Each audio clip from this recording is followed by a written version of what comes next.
Welcome to this edition of the Premier Post Minute with our very special guest, Harry Moser. Harry is the founder of Reshoring Initiative, started back in 2010. Their mission is to bring good, well-paying manufacturing jobs back to the United States by assisting companies to more accurately assess their total cost of offshoring and shifting the collective thinking from offshoring is cheaper to local reduces the total cost of ownership. They're a nonprofit organization. Welcome, Harry.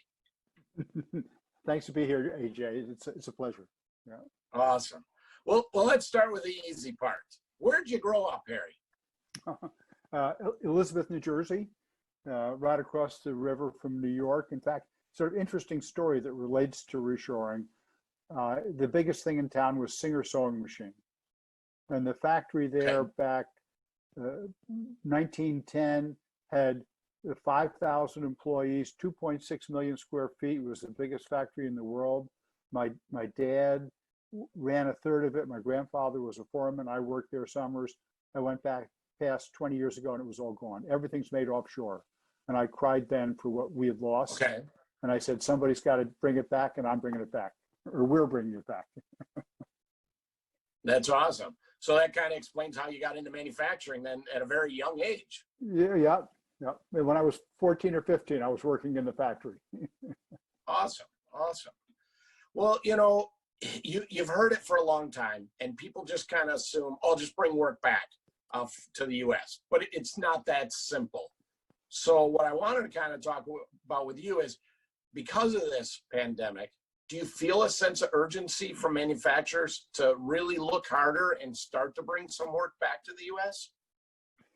Yes, for manufacturers, even more so for society and for government, and especially at this point for healthcare products, for gloves and masks and gowns and ventilators, all this stuff that you see every day. They don't have enough.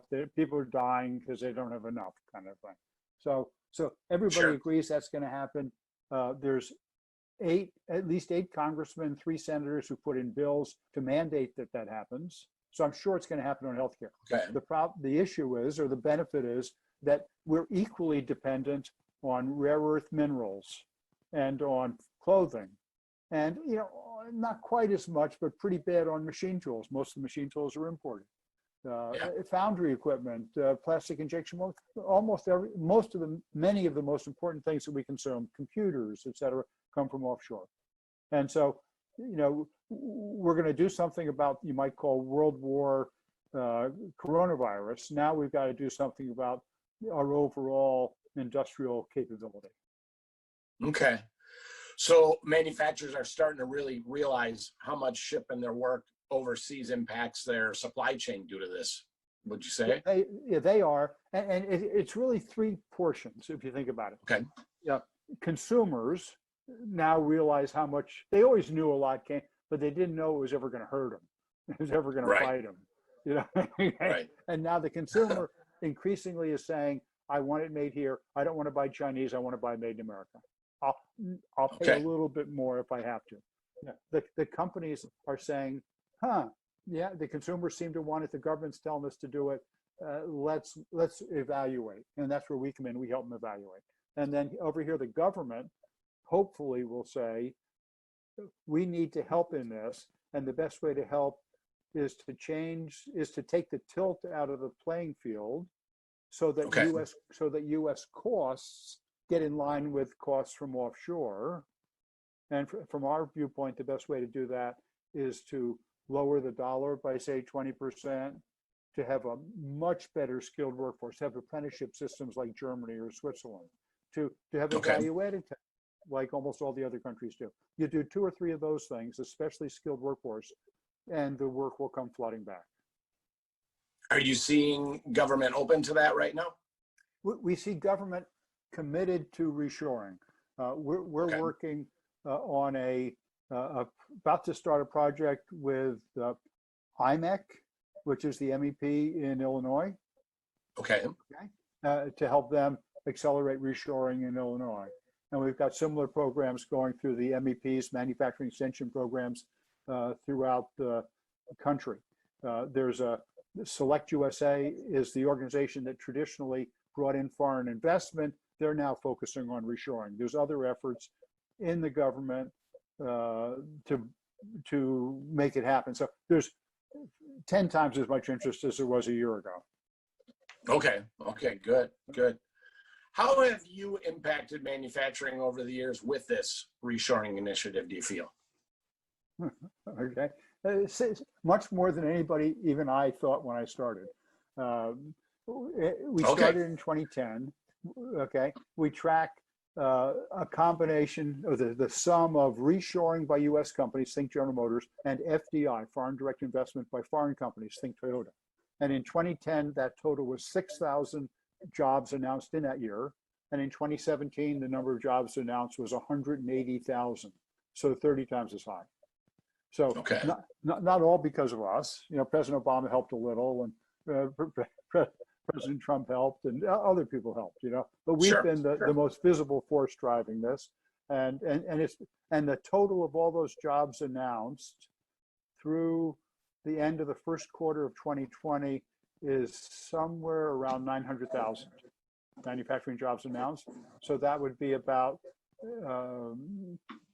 allowing for a lag from announcement till hiring. You know, maybe it's 5% of total manufacturing employment. Okay. Okay. So what do you think your best So what do you think your best philosophy to manufacturers that are thinking about starting to reshore to the US? What would you say to them, or how would they get started?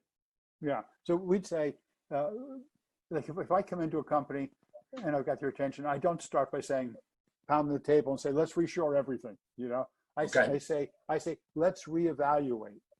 Let's do the math. Let's see for what products you'd be more profitable if you reshored. So we have a sort of a logic system to go through, and typically we'd start with what they've outsourced offshore, you know, not in their own factory offshore with somebody else's, and bring it. Why? Because it's easier to move that. You don't have to shut a factory offshore, lay off people, go through all that mess. So I'd start with their outsourcing. I'd start with the more lightly tooled product. So it's tough. It's easier to bring back a milled part than an injection molding part, because you don't have to bring the mold back. You know, this logic to go through, you see? And so we'd help them pick the logical candidates, and then and look for the ones where they're having quality issues, delivery issues, too much inventory, prices are going up offshore, intellectual property risk. You know, identify some categories like that. Pick the ones that fit the best, and then we would ask them to use our total cost of ownership estimator. That's our free online software. It starts with the Ex Works price, so much in the US, so much in the other country, and it adds in duty, freight, packaging, carrying cost of inventory, travel costs, intellectual property, all the like 29 different factors based on their answers to questions. And when they do that, they'll see that, they say the price is 8 in China and 10 in the US. Most likely they're better off making it or sourcing it in the US, if there's that sort of a 20% difference, but it varies a lot by product. If the total cost still is unfavorable here, then I'd have them call Premier Machine Tool and see if you had a product that would help them get the costs down further here. Sure. So that then it would be slip into the US column instead of staying in the offshore column. Okay. Okay.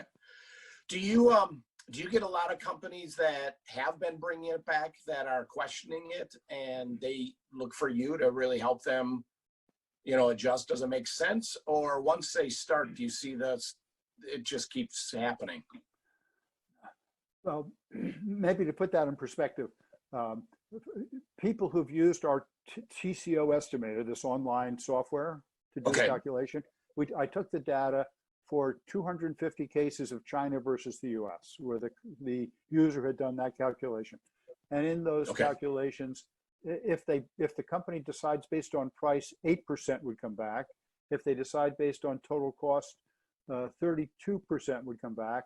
And if it was total cost and there was a Trump 15% tariff, then 46% would come back. So all of it won't come back. So no matter how much I pray, how many of your machine tools they buy, it's not at the current conditions, it's not all going to come back. So we say, look for 20% maybe of what you've got offshore and find those and bring the winners back. Win, you get some big hot wins where you're really better off, where you eliminate the pain of delivery and quality and so on. And then do that for a couple of years and then see whether it makes sense to go after some more. Sure. Makes a lot of sense. What is the one biggest message that you'd like to get out to viewers today that could impact them immediately about reshoring? Okay, so I'll break it down between the OEMs, the companies that make the decision about where to source, and the suppliers or job shops, who often are supplying on our side. So for the big companies, we say, do the math, use the total cost of ownership estimator, buy smarter. Figure out if maybe 20-30% of what you're buying or producing offshore should be done here. Okay. For the job shops or suppliers, we'd say sell smarter. So if you have a job shop that, let's say they're making a certain kind of machine part, they're really good at something, a certain valve, or let's say a certain valve. Okay. And we can tell them who the biggest importers are of those valves, how many tons each is bringing in, where they're located, whom they're buying it from, some idea what they're paying for them. And then we train that job shop on total cost of ownership, and they go into that importer, and where they used to say, do you need any more valves made for you next year? Yeah, we're okay, John. Okay. Now they say, I know you're bringing in 50 tons of valves a year from China. Here's my new machine that I bought from Premier. It's just kick ass. I can make those things with almost no labor content. Our manufacturing cost has to be close to China's. And I've done the TCO calculation. You're going to save 20% on all those other factors. You're going to be 10 points better off. I'm going to have more business.